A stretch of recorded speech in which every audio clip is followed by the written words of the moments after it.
Welcome to Think Big with Dan and Qasim. Join hosts Dan Melnick and Qasim Masood as they explore big ideas, limitless possibilities, and engage with visionaries, entrepreneurs, and thought leaders who dare to dream big, get inspired, motivated, and find practical tips for personal growth.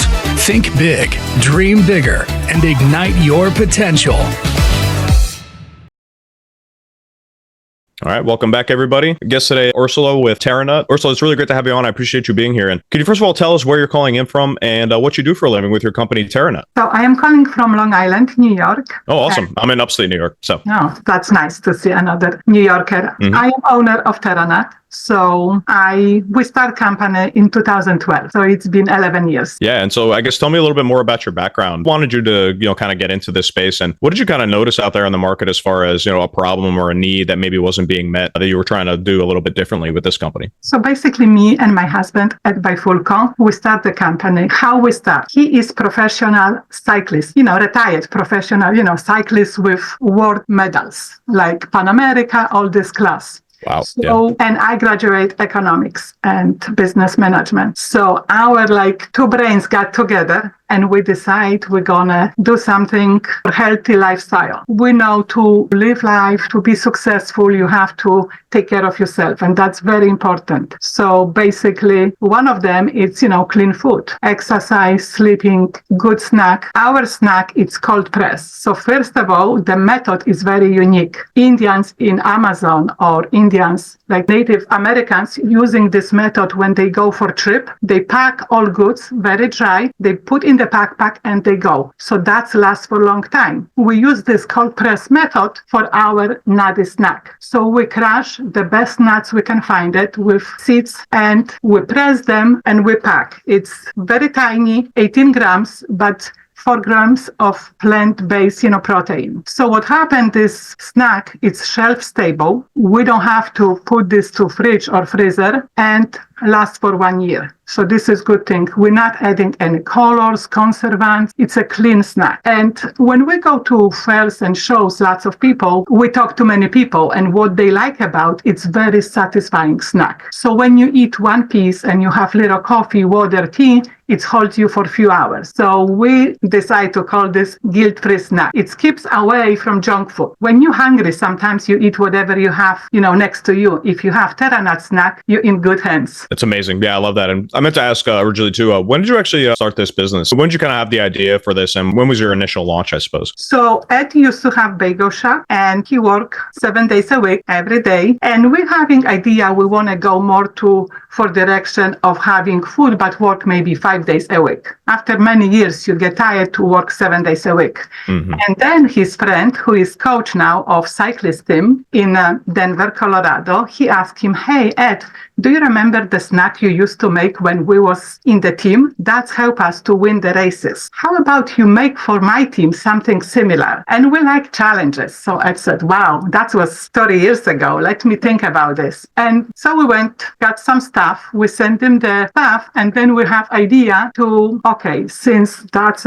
he asking after so many years, let's make something similar for everybody. In New York, Long Island, we run. Every day it's on the run. People go to gym, go to work, picking up kids, taking them to sport. So the day start early and finish very late. And having good snack, it's like, I'm getting so many emails. Please don't stop what you're doing. I need your snack every day. I have only a few pieces. Can you ship today? And that's what keep me going. No, that's amazing. And I suppose when you started the brand, what was your kind of general strategy with were you looking to sell more direct to consumer shipping, or were you looking to get into more wholesale first off, or what was your kind of strategy at the beginning? So basically, because we have the bagel shop, we did the test in the bagel shop and customers were coming and they love it and they eat it. So then we was thinking how we're going to go to next level. Ed put together a machine. He designed a machine that's making 2,000 pieces an hour. Oh, wow. And then he ordered few more. So we have few lines that can make lots of snack every day. Clean snack, pure. So we're ready to go to big stores. The only thing is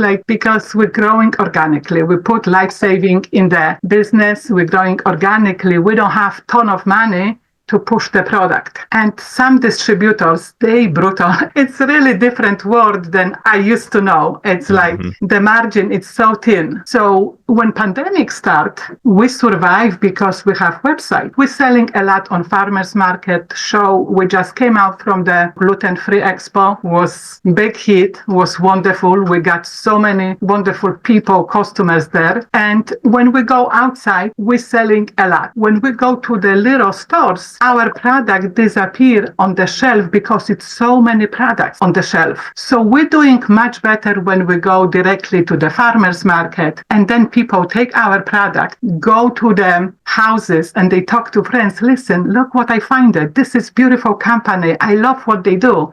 And that's how we're growing organically. So I love to work with Taste of New York. Taste of New York, it's a big company that promote New York business. And that's what I love about. We on Long Island. We're working here. We're giving people jobs from Long Island or from New York. So I am so happy I am able to work with them. So we're selling in all little shops, Taste of New York. It's at the welcome centers. I don't know if you're familiar. We have one in Todd Hill, one here on Long Island. It's many of them. So thanks to Taste of New York, I got introduced to Fresh Direct. Fresh Direct has beautiful RIPE. It's like incubator, a program. So they have about over 100 applications, and they choose 14 finalists. And from finalists, they choose like 5 people, and I am one of them. So that's amazing. Congratulations. Yeah. Thank you. That was very big. That was big because Fresh Direct, it's the line I feel we go next to each other. Fresh from the farm, clean. I love Fresh Direct. When I walk there, I already feel like very welcome, good vibes. So I am very proud of that. So basically, we're selling in different aisles. I think online, it's easier for us. Like if it's our website or Amazon or Fresh Direct or any stores who promote clean snacks, clean food. That's what I'm feeling like.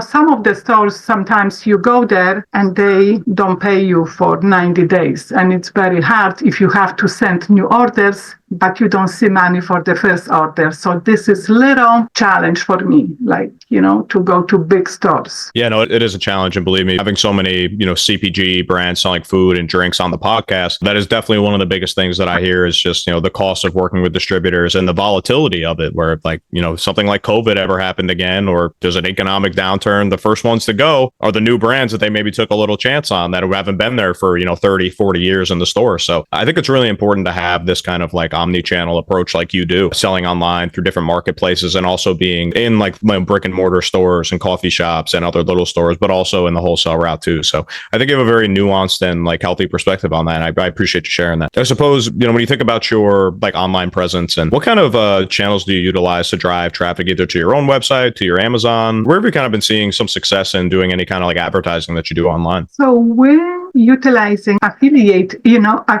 So people can sign up. Usually people who buy our product and they saying, wow, I love so much, I want to share. So we're very good with commission to people who already know our product. So that's one thing. We have a lot of email. So our website has subscribe now, and then people can subscribe and they can become customer. And when we have next promotion, we send the email. And some of the loyal customers, they buying every month it's holiday.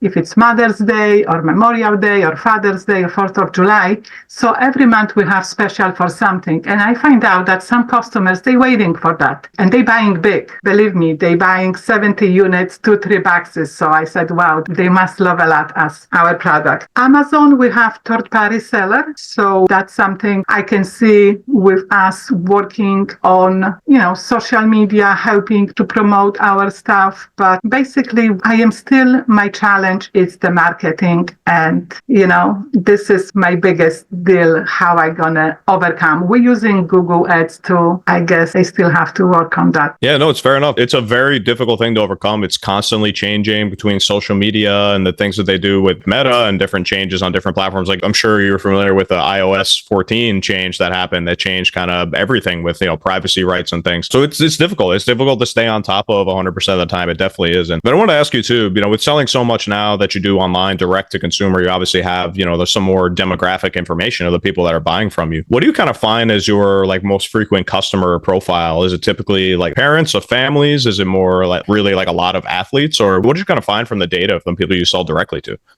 I would say our customers are people who love cooking. That's definitely people who into gyms, moms, because also moms, they make decision for the whole family. So mom, Right. very important person in life. She usually orders stuff and she feed the kids and family. So that's, I would say, between, yes, people who like to exercise, moms, and busy lifestyle, like a real estate agent. We have so many saying, I am always on the run showing houses, this and this, so I have your bags in my car. If I am hungry, I just grab one or two and I am good. Yeah, no, I could definitely see that. And I suppose as well, I wanted to ask, with you having kind of control over your own manufacturing, I know you said you had a machine designed to create this specifically. Has anybody approached you with any kind of like private labeling or white labeling opportunities to put their own brand on this? Or is that something you would consider entertaining, or are you not looking to go down that route? We can do that, of course, Sure. with the, private, labeling. I need enough amount of someone supply me with the film and the packaging, and I have no problem, because I think my goal is, I believe in healthy lifestyle. I grew up on farm when my mom was cooking breakfast, lunch, and dinner. Everything was from farm to table, and I believe in healthy lifestyle, and I want my product get to every family that's have the same idea. Also, in this month, we have Hunger Day to feed the hunger. And I am already planning to donate some of my popcorn to people to feed the hungry people. Like when I came to this country, I came with nothing, with zero, with two little kids. And I believe not one day, but more than that, they feel hungry. And now I reached to libraries, to the youth center, to all this organization. And I told them, listen, I want to support these kids who maybe don't have always food in the table. So that's my next goal. That's amazing. No, I love that, of course. I think I may have mentioned right before we started, one question I do always love to ask is, if you could go back to, when this was still an idea, you were still ramping up before you even made your first sale. If you could go back and give yourself any one piece of advice if you were to start this business again, what do you think that piece of advice would be? I think we did pretty good here. I trust few people that I give them too much trust, and then I got hurt, not once, but more from two different people. So now I will be more careful who I working with. And sometimes we don't know, but at least I will have my eyes more open. Other than that, I love what I do. That's what happened with me. Like when I wake up, I am happy. I am happy coming to office, and every day it's something new. And that's how I feel very fortunate. I say to my husband every day, we're so lucky. We're so lucky. We have beautiful relationship. We have beautiful job, business, and goal. So that's what makes me happy. No, that's amazing. I appreciate you sharing that. And I think that is really good advice, though. And it's definitely something I've heard as an answer to that question before, which is just to, be diligent in your relationships, because, unfortunately, there are a lot of bad actors out there, or maybe not even bad, they're necessarily like trying to rip you off, but just like maybe just like irresponsible, actors that maybe just aren't in your best interest to have as a partner, right? So I think it's really good advice. It's well taken for sure. And Urszula, I just want to say thank you again for coming on, and I love everything you're doing. I love your why. I love your perspective of always wanting to give back. And yeah, I just want to say I wish you the best of luck and continued success in everything that you're doing. I love what you're doing, and I really look forward to staying in touch as well. Thank you so much, Matt. Thank you so much for talking to me today. Yes, thank you. I really appreciate your wisdom in this area and your passion for what you do. I really appreciate it. Thank you. Thanks, everybody. Thank you.